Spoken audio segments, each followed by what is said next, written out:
Hola jóvenes, soy la profesora Débora Ponce y trabajaremos hoy día la semana de repaso, semana 19, con los temas de educación cívica.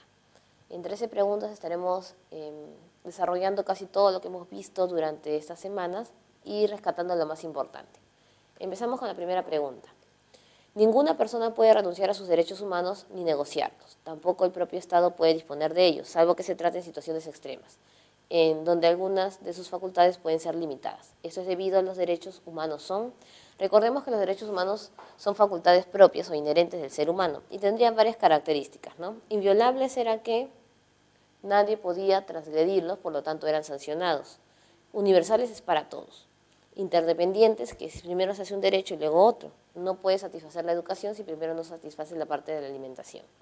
Naturales, nosotros no le llamamos naturales, le decíamos inherentes más que todo, porque son propios del ser humano.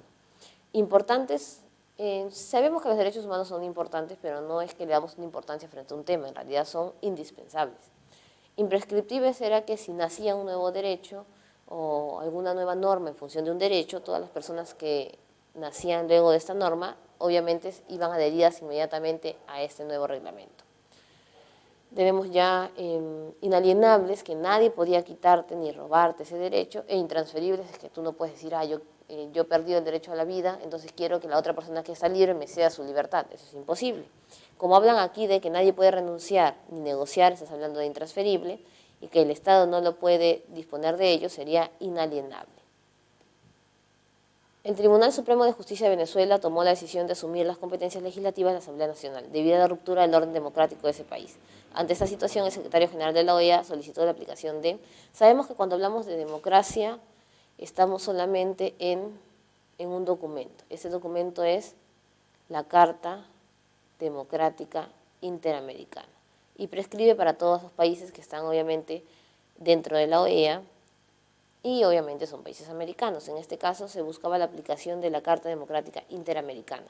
Pero como nosotros sabemos, Venezuela renuncia a esta posición de ubicación dentro de la OEA, por lo cual no podemos aplicar dicha carta.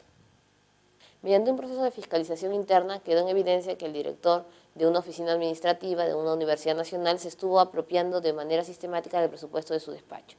Esos son los tipos de corrupción, ¿verdad? Recordemos que la corrupción es un proceso en el cual se ven implicados dos personas. Si una persona da el dinero y otra persona lo recibe, ahí hay un acto de corrupción. Si no, de lo contrario, habría simplemente un corrupto, que es el que recibiría, y había un corruptor. Si hay solamente uno de ellos, no estamos hablando de corrupción.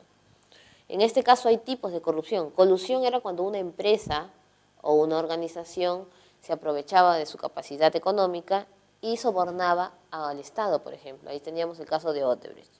Cohecho pasivo es el recibir, el soborno generalmente es el dar el dinero y el cohecho es el recibirlo. Teníamos obstrucción de la justicia, es decir, que impidamos que se den algunos dictámenes o fallos dentro del Poder Judicial. Y nos queda peculado o tráfico de influencias. Tráfico de influencias es cuando una persona, aprovechando que conoce o tiene conocidos en algún cargo, en algún lugar, solicita puestos de trabajo, ubicaciones, entre otros. Y peculado, que es lo que más o menos nos mencionan aquí, es cuando tú te aprovechas de algo del Estado para beneficio propio. Puede ser material o puede ser dinero. Si es dinero, encima le llaman malversación de fondos. La pregunta 4 tiene que ver con lo que son patrimonios. En la Catedral de Cusco existen 50 lienzos sobre las letanías lauretanas que ejecutó en 1755 el maestro Marco Zapata. Estos lienzos decoran toda la parte alta de la catedral, cubriendo los netos o pedestrales de los arcos tanto de las naves laterales como de la sacristía. Entonces tenemos aquí, si hablamos de Catedral de Cusco, estamos hablando de algo después de la llegada de los españoles. Antes de los españoles se le llamaba patrimonio arqueológico y después le decíamos nosotros patrimonio histórico. En este caso sería patrimonio histórico. Y nos queda inmueble o mueble. Estamos hablando de los lienzos son telares que van sobre las pinturas, entonces estaríamos hablando de histórico mueble. También habían patrimonios subacuáticos, cuando estaba 100 años bajo el agua, industriales, cuando eran empresariales, por ejemplo el primer tren, el primer ascensor. Teníamos también la clasificación de patrimonio material e inmaterial, cuando estábamos hablando de inmaterial de costumbres, de comidas, entre otros. Tenemos aquí en la pregunta 5, chacra Cancha, Chicote, Coca, Corón, Tayapa, Anticucho, entre otras, lograron ser incluidas en el diccionario de la Real Academia Española. Es una nación como la nuestra, las culturas conviven y se relacionan entre sí, haciendo que se nutran de algunos rasgos o características entre ellas. Este proceso de inclusión de las palabras quechuas en el idioma español es una prueba de... Nos podríamos confundir porque hay varios términos que se pueden ver implicados, ¿no? Cuando tú dices relación, estás hablando de interculturalidad, y cuando estás hablando de idiomas, estás hablando entonces de una inclusión social. Y en esta inclusión podemos dividirla en multiculturalidad o pluriculturalidad. Multi significaba variedad, varias culturas. Mientras que pluriculturalidad significaba culturas que estaban legalizadas. En este caso no hablamos de ese término de pluriculturalidad como legalidad, sino de una inserción. Cuando tú utilizas un idioma aprobado en el país, por ejemplo, tenemos idiomas oficiales, el castellano, el quechua y las lenguas aborígenes y el aymara, en otras palabras, entonces también estarías hablando de pluriculturalidad, porque estás legalizando un idioma y lo estás oficializando dentro de un documento como es el Diccionario de la Real Academia de la Lengua Española. Por lo tanto, tendríamos como clave pluriculturalidad. 6. La procesión del Señor de los Milagros constituye una de las principales manifestaciones religiosas y vamos a hablar entonces características que van con esta tradición. Esto más que información es como conocimiento cotidiano que nosotros tenemos sobre la cultura del país. Es una muestra de revalorización y sincretismo religioso. Sincretismo significa unión. Acá unimos entonces lo de los españoles con lo de los indígenas. Aumenta el consumo de turrón arequipeño. Arequipeño no necesariamente, es limeño, obviamente. Alfombras de flores que marcan el camino de procesión de algunas calles, es correcto. Tenemos luego, es una celebración central de gran acogida de interés popular, o las ahumadoras son las lloronas que marchan al final de la procesión. Obviamente que el término lloronas hace excluir la clave, por lo tanto sería A, C y D. Marcamos la alternativa correcta según la Comisión Permanente del Congreso. Recordamos que tendríamos instituciones importantes en el Congreso. Cuando están 230 congresistas y aprueban o modifican leyes, se llama pleno. El principal personaje del pleno es el presidente del Congreso, que sirve como moderador. El presidente más su vicepresidente se llaman mesa directiva. La mesa directiva más un representante de cada grupo parlamentario le decimos consejo directivo. Tendríamos comisiones. Las comisiones ordinarias son las que facilitan las leyes para los ministerios. Las comisiones especiales son, por ejemplo, la de presupuesto y la de fiscalización. Y teníamos la comisión permanente del Congreso. Esa comisión permanente es la más importante. Pase lo que pase en el Congreso, se disuelva hasta todo el Congreso, esta comisión sigue participando y sigue trabajando. Entonces veremos ahí las claves que nos permiten dilucidar sobre la comisión permanente. ¿Funciona con no menos de 30 congresistas? Sabemos que no, porque solamente necesitan como mínimo 20 congresistas. ¿Deja de legislar cuando se disuelve el Congreso? Eso es falso, ellos siguen trabajando. ¿Sus vicepresidentes son los mismos del Congreso? Sí, igual que el mismo presidente del Congreso también. Se instala los 15 primeros días del periodo ordinario, eso también es correcto, y es presidido por el presidente del Congreso también, porque los mismos de la comisión permanente que dirigen son la misma mesa directiva del primer periodo que se inició en el Congreso o la primera legislatura. Tendríamos entonces C, D y E. El presidente de la República desea hacer uso de los prerrogativos constitucionales para reunir a los congresistas. Acá tenemos ya la clave. Cuando el presidente de la República llama a los congresistas, está llamando a legislatura. Cuando el congresista está en legislatura ordinaria, que son 2 veces al año y en intermedio están los recesos parlamentarios, siempre son convocadas por el presidente del Congreso. Entonces, cuando el presidente de la República lo solicita, se le llamaría legislatura extraordinaria. El Poder Judicial es el encargado de ejercer justicia a través de sus órganos jerárquicos. Luego de reconocer la veracidad o falsedad de los siguientes enunciados sobre este poder estatal, marque la alternativa correcta. Recordemos que el Poder Judicial tiene una pirámide. Las faltas las ven el juez de paz y el juez de paz letrado. Y los delitos los ven obviamente el juez especializado mixto, lo ve la Corte Superior y la Corte Suprema. Y los casos iban en su vida, ¿verdad? Si no te atendían en uno, ibas hasta la Corte Superior dependiendo del caso. Solamente habían 2 instancias y también tomemos en cuenta que este juez de paz solo resolvía los casos en su lugar y no tenía dónde apelarse. Este juez de paz era elegido por el pueblo, elección popular, y no necesariamente necesitaba ser un abogado. Y la ubicación también es diferente. Juez de paz está en los centros poblados, juez de paz letrado está en los distritos, juez especializado mixto está en las provincias, el Corte Superior en los distritos judiciales y la Corte Suprema obviamente se encuentra su sede principal en la ciudad de Lima. Tenemos ahí, los juzgados especializados tienen como competencia los distritos judiciales, falso. Juez de paz soluciona conflictos mediante conciliación, verdadero, porque en este lugar, como no hay conciliador, no hay centros de conciliación, todo lo hace el juez de paz. ¿Las personas con escasos recursos tienen derecho a una defensa gratuita? Sí. Recordemos que hay un principio de gratuidad en el caso de baja economía. ¿Un policía en ejercicio puede postular a ser juez de paz? No. Para ser juez de paz, la persona no tiene que tener ningún cargo vinculado con el Estado. Tenemos ahí entonces la clave C. ¿No? En la pregunta 10 tenemos el órgano constitucional autónomo cuya función principal es la defensa de los derechos legales y constitucionales de la sociedad se denomina. Recordemos entonces la distribución de los órganos constitucionales autónomos. Podrían ser estos de tres tipos: electorales, económicos y jurídicos o judiciales.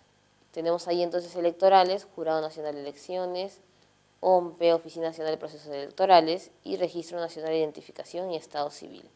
Económicos tendríamos Contraloría General de la República, tendríamos Superintendencia de Banca y Seguros, el Banco Central de Reserva del Perú, y jurídicos obviamente tenemos nosotros, Ministerio Público, Defensoría del Pueblo, Tribunal Constitucional y Consejo Nacional de la Magistratura. Consejo Nacional de la Magistratura nombra jueces y fiscales y además nombraba al jefe de la OMPE y de la RENIEC. Tribunal Constitucional resolvía los casos de garantías constitucionales. Todas llegaban en segunda instancia allí menos la acción popular, y la que llegaba de frente al tribunal era la acción de inconstitucionalidad.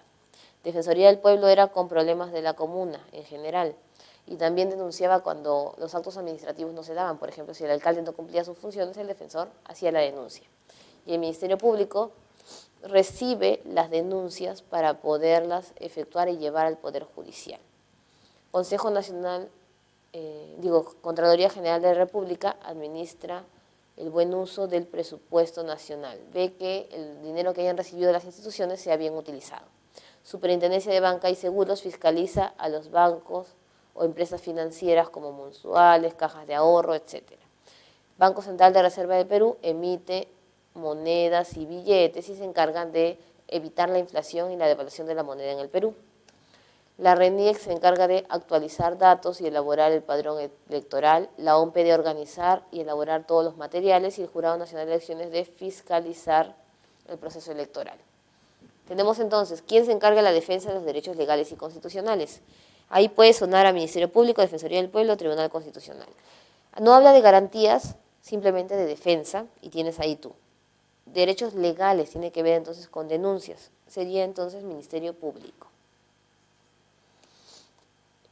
Número 11. A vísperas de las elecciones de representantes locales se realizó el proceso de revocatoria simultánea en 27 distritos de 12 regiones del país.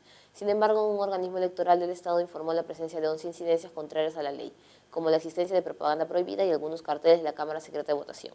El organismo encargado de la fiscalización, acabamos de decir que quien fiscaliza era el Jurado Nacional de Elecciones, porque organiza la OMPE y actualiza la RENIEC. Seguimos con la parte electoral. El Consejo Regional de Puno sometió a debate las consecuencias legales de la sentencia contra uno de los consejeros, que fue sentenciado a más de 2 años de prisión suspendida por atentar contra recursos naturales. De acuerdo a la Ley Orgánica de Gobiernos Regionales, la vacancia de un consejero se da por condenas consentida o ejecutoria o por delito doloroso con pena privativa de la libertad. La decisión que tomen los consejeros tendrá que ser remitida a... Obviamente, si el consejero deja de ser consejero, quien tiene que dar de baja los documentos o la credencial vendría a ser el Jurado Nacional de Elecciones. Además, recordemos que este jurado funciona también de Poder Judicial Electoral. Cualquier juicio electoral lo resuelve el Jurado Nacional de Elecciones y no el Poder Judicial. Sobre gobiernos locales y regionales. Los gobiernos regionales son instituciones públicas encargadas de la administración de su región con autonomía política, económica y administrativa para los asuntos de su competencia, en el marco de un Estado unitario y descentralizado. De las siguientes proposiciones identifique las funciones que competen a gobiernos regionales. Recordemos nosotros que tenemos dos gobiernos, regionales y locales. El local hace atribución a los alcaldes y el gobierno regional a los gobernadores regionales. La función es muy fácil. El gobierno regional tiene que ver con la distribución de dinero. Son 25 regiones divididas en el Perú, pero 26 que reciben dinero porque ahí está la provincia metropolitana de Lima, ¿no es cierto? Y en el caso del gobierno local se encarga de la organización o ejecución de la infraestructura. Por lo tanto, siempre que son construcciones, cobro de impuestos o la realización del catastro, que era saber cuáles son los bienes inmuebles que se encuentran en el lugar, es el gobierno local. Mientras cuando se tiene que ver con dinero, inversión, proyectos, financiamientos, se está hablando del gobierno regional. Formular el plan de desarrollo de la región, aquí su nombre todavía lo dice, es correcto. Promover y ejecutar las inversiones públicas regionales, ahí dice regional, pero así no dijera, habla de inversiones. Disposiciones sobre funcionamiento de transporte público, esto es como una infraestructura, tanto la pista como la reubicación de un transporte en la ciudad y también la colocación, por ejemplo, de corredores en el caso de Lima. Este es gobierno local. Adquirir y enajenar bienes muebles e inmuebles o llevar a cabo las obras públicas de su región. Acá hablamos de obras públicas de la región, por lo tanto sería gobierno regional y habla de obras públicas. Mientras que bienes muebles e inmuebles se hace con el catastro urbano y el catastro urbano lo hace el gobierno local. Por eso tenemos la 1, la 2 y la 5. Y entonces hemos concluido con los temas de educación cívica.